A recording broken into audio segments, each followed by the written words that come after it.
Maayong aga, mga kauturan kag kaabyanan, ini si brother ninyo Nar Madera Aguilar. Kag sinigid nga takna, alas 9 hasta alas 10 sa aga, maga-opdanay naman kita diri sa aton programa sa kahanginan, ang oras sang inspirasyon. Mabatian ini tagsa kasabado sang aga. Diri sa paborito ninyo nga waragwagan, ang DYSA, 10:53 sa lilisuan sang inyo mga radyo.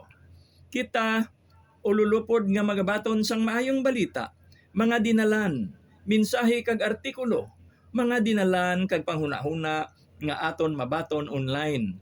Kag ginapakig-ambitan naton, subong nga ginapakig-ambit man naton sa tanan naton nga tagpalamati sa aton mga brothers and sisters sa aton komunidad nga sa diin nagahiliusa kita sa pag-welcome sang good news nga mangin gabay naton sa aton mga buluhaton kag inspirasyon sa matag adlaw naton nga pagkabuhi. Ginatamyaw naton ang tanan-tanan sa aton komunidad. Sa diin kita ginapanguluhan sang aton Arsobispo, Archbishop Jose Romeo Lasso. Kaupod man si Archbishop Emeritus Angel Lagdamillo. Sa pagdumala ni Brother Edwin Daulo nga aton head servant, nga siya ginaopdan sang iya bug-os nga panimalay nanday Sislia kag sang mga kabataan kag kaapuhan. Subong man sang aton mga brothers and sisters nga nagapatigayon sang aton na narisari nga mga ministriya kag sa ila didto sa mga duog nga sa diin may mga chapters kita kag malambutan sang aton nga presensya. Kag aton nga pangamuyon bilang pangbukas naton nga prayer, no, opening prayer, ang matag-adlaw nga paghalad sang kaugalingon. Sa ngalan sang Amay, sang Anak, kag sang Espiritu Santo. Amen. Ulabing mahigugmaon nga Amay, nagapasalamat kami sa imo bangod sang dulot sining bag-o nga adlaw. Buligi kami nga usaron ini para sa imo kadungganan kag kahimayaan. Paagi sa imo grasya, kabay nga imo mahamutan ang tananamon nga huna-huna, pulong kag mga buhat. Bangod sang imo dako nga kaluoy o makagagahom nga Dios, ipahilayo kami karon nga adlaw sa sala, kag apini ang imo katawhan sa tanan nga mga kalautan. Kabay nga ang balaan nga Birhen Maria, iloy sang amon manluluwas, mag-amlig sa amon sa iya dayon nga pagtabang, kag paagi sa iya mga pag-ampo, kag sa bulig sang tanan nga mga santos, magpabilin kami nga maukod sa pagbuhat sing kaayuhan para sa imo lamang. Ining mga kaayuhan amon ginapangayo, paagi kay Hesukristo nga imo anak kag amon manluluwas. Amen. Sa ngalan sang Amay, sang Anak, kag sang Espiritu Santo. Amen. Nagapadayon kita mga kauturan kag kaabyanan kag ang matag-adlaw naton nga paghalad sang kaugalingon, sarang naton nga mabasa dira sa libro ni Father Ladra, no, nga Straight from the Heart. Padre Mario Jose C. Ladra. Kag kung kamo wala pa sang kopya, madamo ang inyong bakadtuan nga mga balaklan, mga bookstores, agod nga maangkon ining libro nga sadto pa man sang bisita ni Father Ladra diri sa aton nga community. Iya ini una nga napakita sa aton, kag subong malapnagon ini nga baligya sa mga bookstores, ilabi na gid dira sa Catholic bookstores nga aton nga mabisitahan. Okay, no? Nagapadayon kita sa aton nga programa para sa sining adlaw nga edisyon. Kag antes naton na isa-isahon ang mga mensahe nga alalabot diri sa aton, unahon naton sa pagpamati ang salmo nga balasahon naton para sa sininga adlaw, paagi sa isa ka musika nga igapatukar sa aton ni Brother Arnold. Okay?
Okay, ginhatagan naton na refleksyon ang salmo naton nga blasahon para sa sini nga adlaw, ang Salmo 16 nga ginpamatian naton paagi sa musika nga ginpatukar sa aton ni Brother Arnold.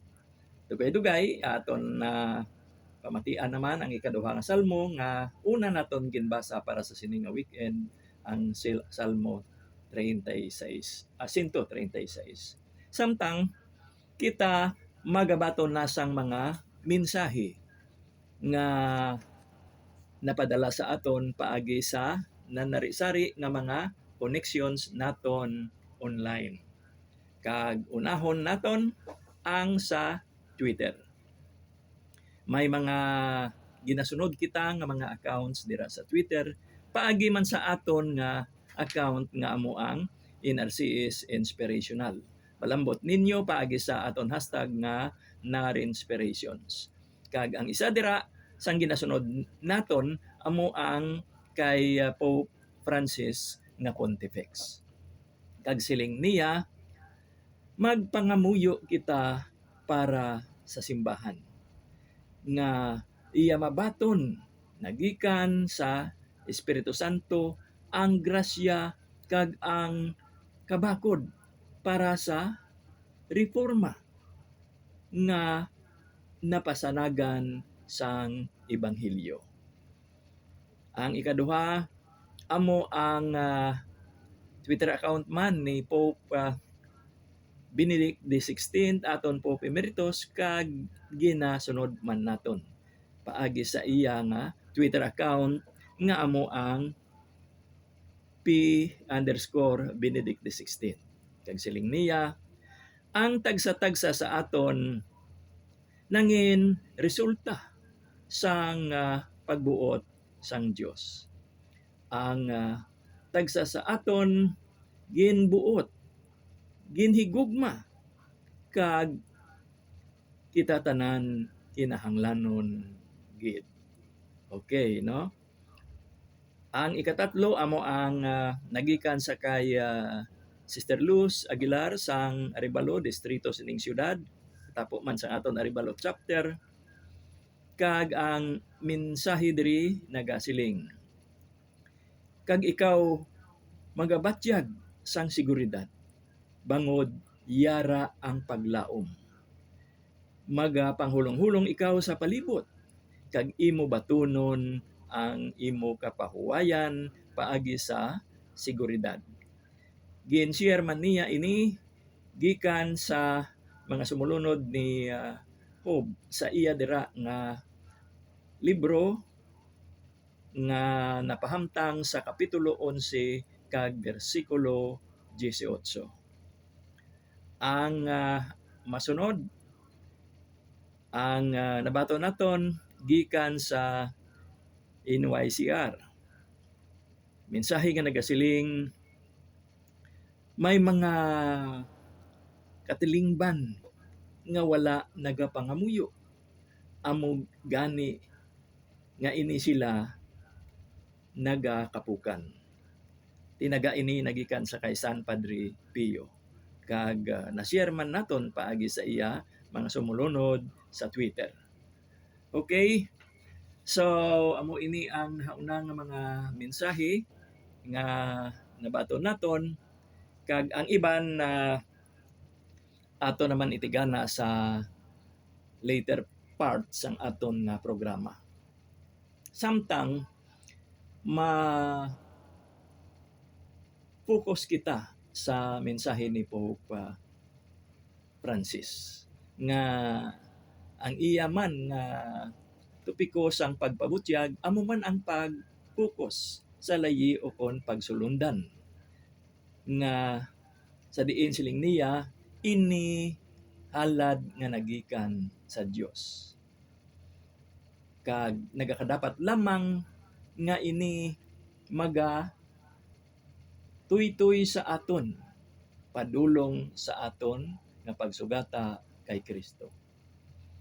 Kag sa aton nga pag-focus sa layi o kon sa pagsulundan indi naton pagkalimtan ang aton Ginoo.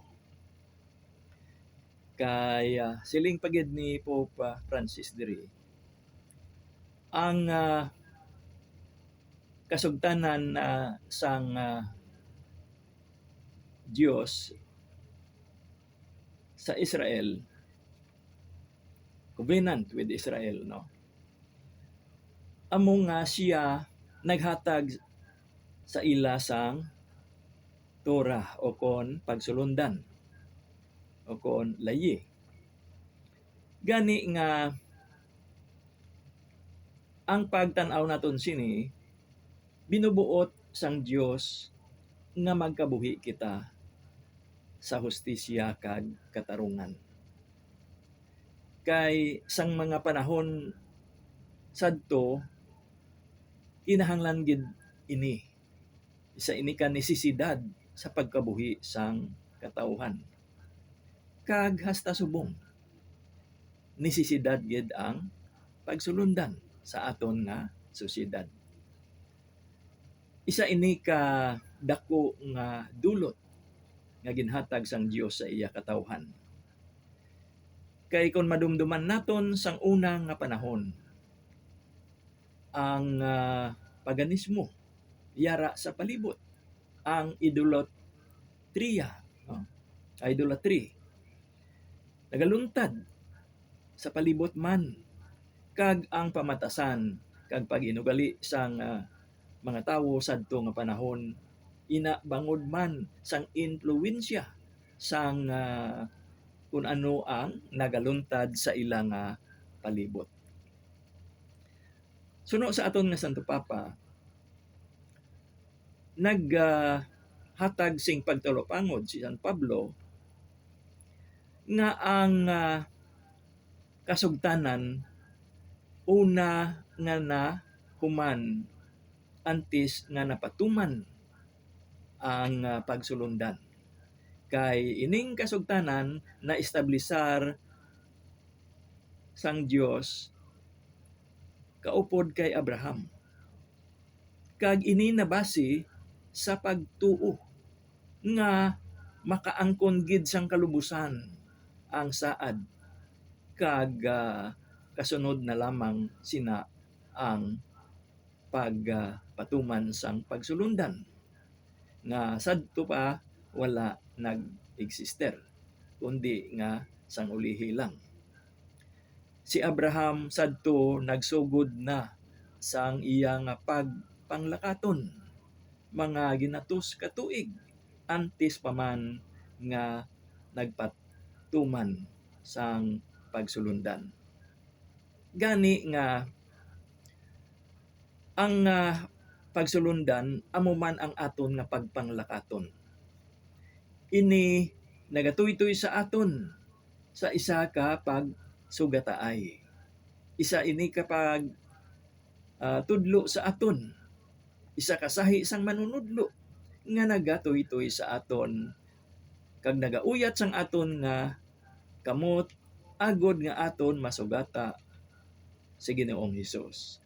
Gani nga siling sang aton nga Santo Papa, sa paglantaw naton sina nga resulta sang aton nga pagpanglakaton, aton nga dumdumon gid nga ang Ginoo amo ang una nga naghatag sang dako nga importansya sa mga sugo nga aton ginatuman. Mga pagsulundan nga aton ginatuman.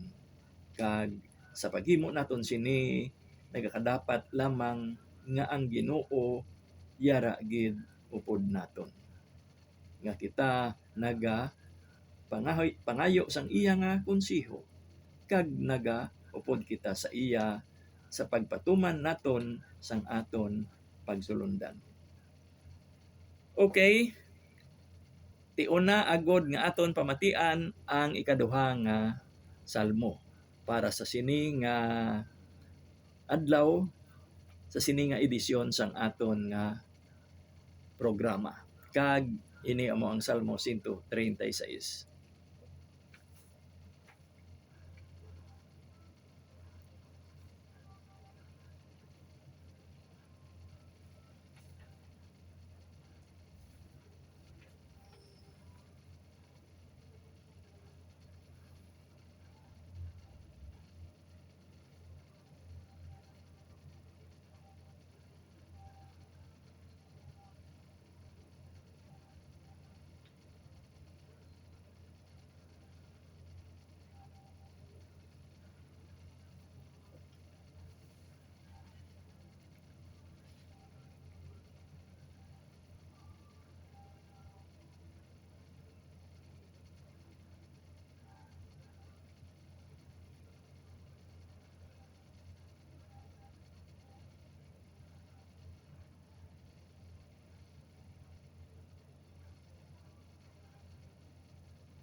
Okay, nagapadayon kita mga kautoran kag kaabyanan kag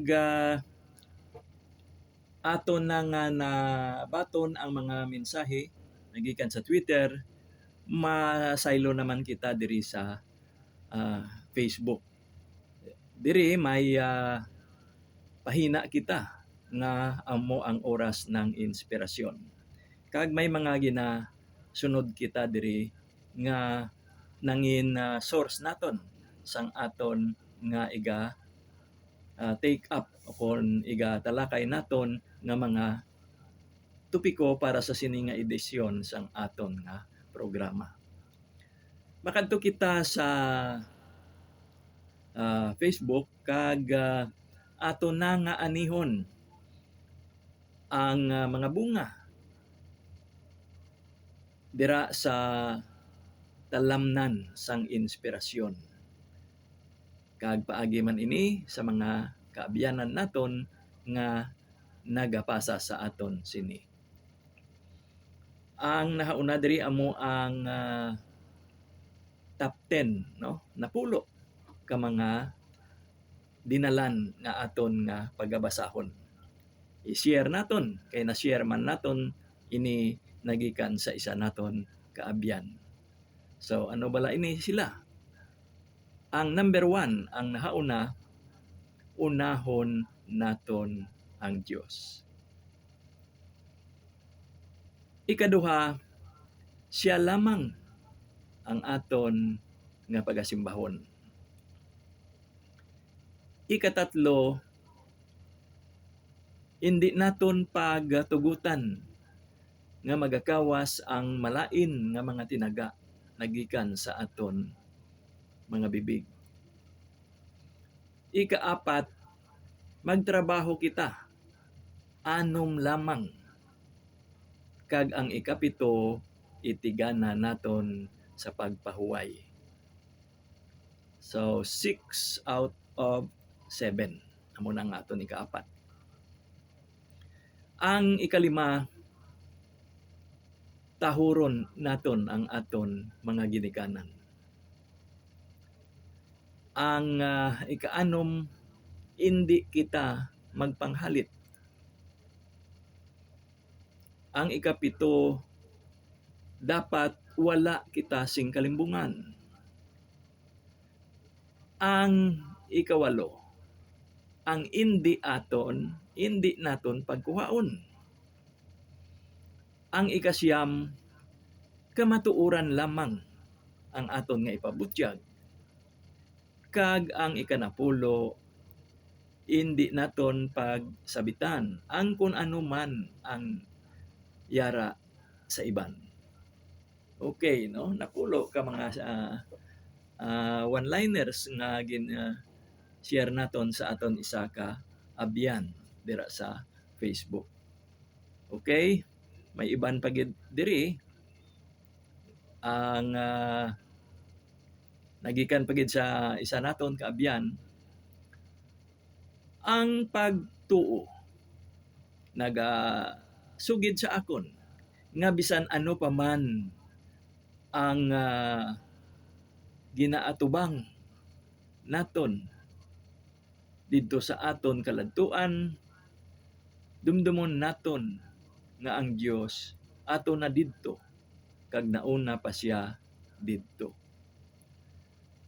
So paagi sa sini nga mensahe aton mabasi-basi nga kun kaisa may pagpangalang-alang kita, kung may kaladtuan kita o kung may alatubangon kita, kung may dapat kita nga himuon o kung ano man ang misyon nga aton nga pagatumanon. Sa aton nga pagpangalang-alang, nagakadapat lamang nga mag-angkon kita sang pagsalig. Kay bisan ano pa man ang aton nga pag-atubangon sa palaabuton, ang Dios nauna na didto sa aton. So, kung kita mag-proceed, no? Kita magpadulong sa aton kaladtuan, dumdumon naton nga ang Dios nagabantay sa aton, kag magatuytoy sa aton, agod nga mangin maayo kag hilway ang aton nga ato bangon sa palaabuton. Okay, ang gin-share pa gid sa isa naton diri ka abyan, no? Ang nagikan sa isa ka inspirasyon nagikan sa sinulatan ni Sister Mary Ann nga amo ang pagpalapit sa Espiritu Santo.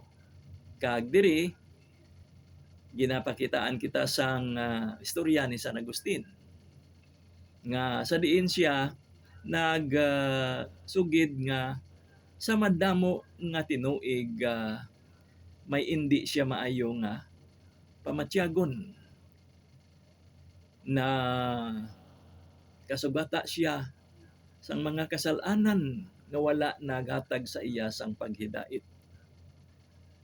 Gani nga sang ulihi, sang iya narealisar nga daw nagapos na siya kag nabudlayan sa pag-disengage sang iya nga kaugalingon, nagsugod siya sa pagpangamuyo para sa grasya nga siya pagaayuhon.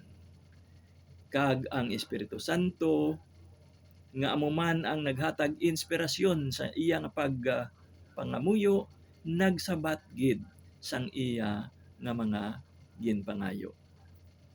Okay, no? So amo ini ang pag hatag naton sang isa ka malipot nga refleksyon sa kabuhi ni San Agustin. Ang isa pa gid ang nagikan sa abyan man naton nga nagpaagi sini sa Facebook, naghatag sang iyang mensahe na siling niya, hindi nimo maekspektar nga ang mga milagro magakatabo dayon paglipas sang kagab-ihon. Mangin pasensyoso lamang ikaw. Mangin mahigugmaon kag amat-amat ang pagbag-o nga imo ginapangita magaabot na. Okay, no? Ang nagikan pagid sa isa naton ka abyan man diri sa FB, siling niya, iya gid ginapasalamatan ang Ginoo sa tanan nga inadlaw sang iya nga kabuhi. Kay iya nga nasugata ang mga alagyan nga ama kaundag kag daw nagahatag sa iya sang kabudlayan. Apang yara ang iya mga katapo sang panimalay kag kaabyanan nga nagapakig-upod sa iya sa anuman nga sitwasyon sang iya nga pagpanglakaton. Bisan nga daw wala niya napiho kung ano ang palaabuton, nagapasalamat gid siya sa gihapon. Kay iya naangkon ang mga tinion nga iya na nga nalampuwasan. Kag ang sasubong man nga adlaw kag ang sitwasyon nga iya nahamtangan sa gihapon nagakadapat lamang nga iya pasalamatan. Okay, no? Kag ang isa naton kaabyan na ingyo sa aton nga tamdon naton ang napahamtang dira sa Salmo 27. Dira sa bersikulo 14. Nagasiling, magsalig kamo sa Ginoo. Magpakalig-on kamo kag indi madulaan sang paglaom. Magsalig lang kamo sa Ginoo. Amen. Kag antes sang dugang pa nga mga mensahe kag mga linya nga nagahatag sa aton sang inspirasyon, may ikatatlo kita nga salmo nga pamatian kag paghatagan refleksyon paagi sa musika nga igap patukar sa aton ni Brother Arnold. Kag ini amo ang Salmo 132 nga aton nga ginapatukar bilang aton nga anticipated nga balasahon. Okay?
Nagapadayon kita mga kauturan kag kaabyanan kag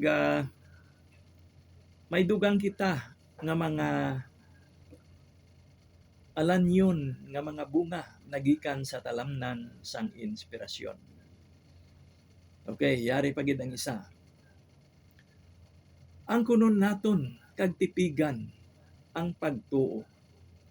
Tuohan naton nga ang Dios nakahibalogid kung san-o niya kita padal-an sang eksakto naton nga kinahanglanon. Mangin pasensyoso kita. Ipreparar naton ang aton kaugalingon sa kon anuman nga aton nga ginapangamuyuan kay magaabot gid ina. So sa Facebook naton ini nabaton nga mensahe kag dugang pa siling sang isa naton ka source diri ang pagkamapasensyahon sa pamilya nagakahulugan sang gugma. Ang pagkamapasensyahon sa aton nga isig katawo nagakahulugan sang respeto. Ang pagkamapasensyahon sa aton kaugalingon nagakahulugan sang pagsalig kag ang pagkamapasensyahon naton sa Dios amo ang aton nga pagtuo. Amen. Kag may pagpahanumduman ang isa naton diri ka abyan nga siling niya basahon nira naton dira sa libro ni Isaias sa kapitulo 66 kag bersikulo 9 nga ang aton Ginoo naghambal nga indi gid siya magpadala sang kasakit kun wala sing pagbag-o nga matabo. So, dumdumon naton ini no, Isaias 66 bersikulo 9. Kung ano man ang ginaantos naton subong, kung ano man ang ginasuprer naton, inabangod may pagbag-o kita nga palaaboton. May kabalhinan nga matabo, may kabag-uhan nga aton maangkon. Okay? Kag gikan sa isa ka autor nga ginasunod naton, hatag man siya sang isa ka pabutyag nga nagasabat ukon refleksyon niya sa pamalamangkotanon naton nga kung ano ay han ang sarang nga mahanabo. Ano ayhan ang magaluntad sa palaaboton? Ano ayhan ang aton nga alatubangon? Siling niya, sa sini nga sitwasyon dapat dumdumon naton nga ang Dios maluyag magpuno sa aton sang paglaom. Kaya may mga katawhan kita nga mahinangpanon kag kaupod man sang iya nga mga kaupdanan, sila nagalantaw gid kung ano ang dapat naton nga paabuton. Kag ang mga pagtatap ila nga ginahimo agod nga maangkon ang gina-ekspektar. Kung may problema, nahibal-an nila ina nga makaangkon sang solusyon. Kag may yara kita mga kaabyanan nga kung ano man ang problema atubangon naton ina. Kay posibilidad gid nga mahanabo ang aton nga paghatag solusyon sa tanan nga problema. Hindi naton pag dumdumon ang mga imposible nga butang. Kay may may mga sarang kita mahimo agod nga mangin posible ang aton nga handom kag ang aton nga tinutuyo. Kay perminaton nga gina-emphasize diri bilang biblical lines naton nga para sa Dios ang tanan nga butang posible. Gani nga ang mabatian naton sa aton nga mga kaabyanan kung kaisa mga tinaga nga negatibo aton nga ipaiway no kag maghatag kita suhestyon nga mangin positibo kita sa paglantaw sang mga butang. Kung kaisa, kung may mga proyekto nga handom, masami may masabat gidira nga kulang ang akon nga pinansyal nga kapabilidad para dira. Wala ako sing kwarta para dira. O kung may mga pagsabat man nga kadamo na sang parihas sina. Amo man ina gihapon. Hindi man ina mahanabo. Wala man gihapon sing may mabaton sina. Natilawan na ina. Kumita na yan. Siling pasang iban nga abyan naton sa Manila, no? Dumdumon naton nga sa gihapon ang posibilidad yara gid. Kinahanglan kita mangin katawhan sang posibilidad nga ipaiway naton ang pagka negatibo. Ang aton nga paglantaw sing masinulubon. Ang aton nga paiway sang aton nga panan-awon sa mga dapat naton hatagan sing kabilinggan. Dumdumon naton nga bilang mga anak sang Dios, kita may mahimo sa kun anuman nga butang nga aton nga alatubangon. Kita may pagtuo. Kita may kasadya.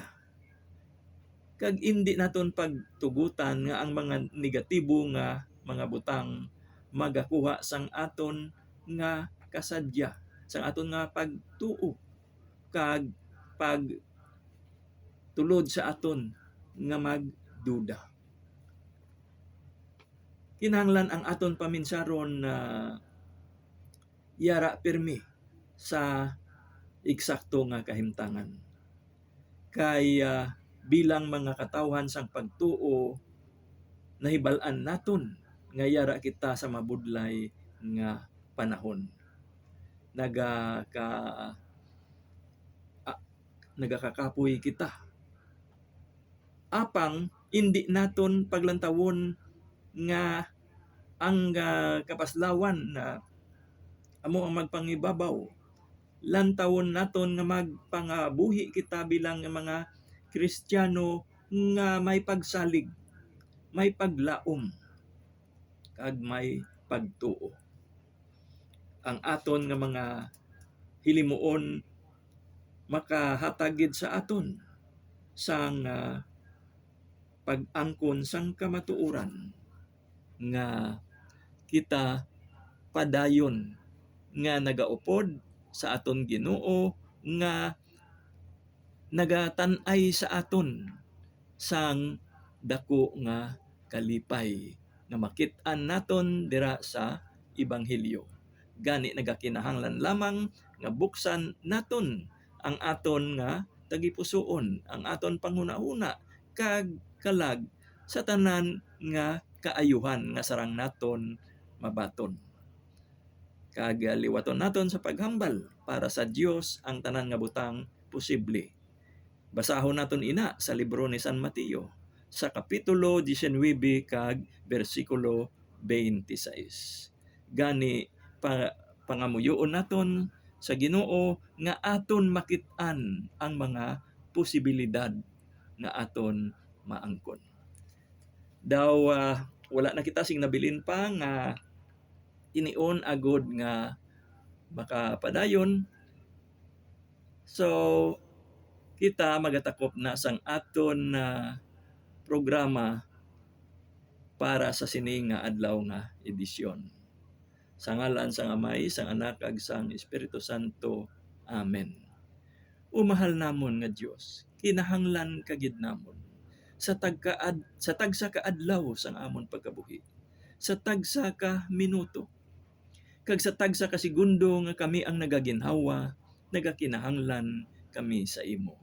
Kay indi kami mabakod sa amon lamang tawhanon nga ikasarang. Gani updi kami, o Amay namon. Updi kami samtang nga nagapatigayon kami sang amon nga pagpanglakaton. Agod nga sa ulihi amon mabaton ang grasya nga magadala sa amon sa imo nga puloy-an nga sa diin ikaw mangin kaupod namon. In Jesus name, Amen. Sa ngalan sang Amay, sang Anak, ag sang Espiritu Santo. Amen. Mga kautoran kag kaabyanan, nagpamati kamo sa aton programa sa kahanginan, ang oras sang inspirasyon. Ini si brother ninyo nar nga nagasiling, may God bless us all.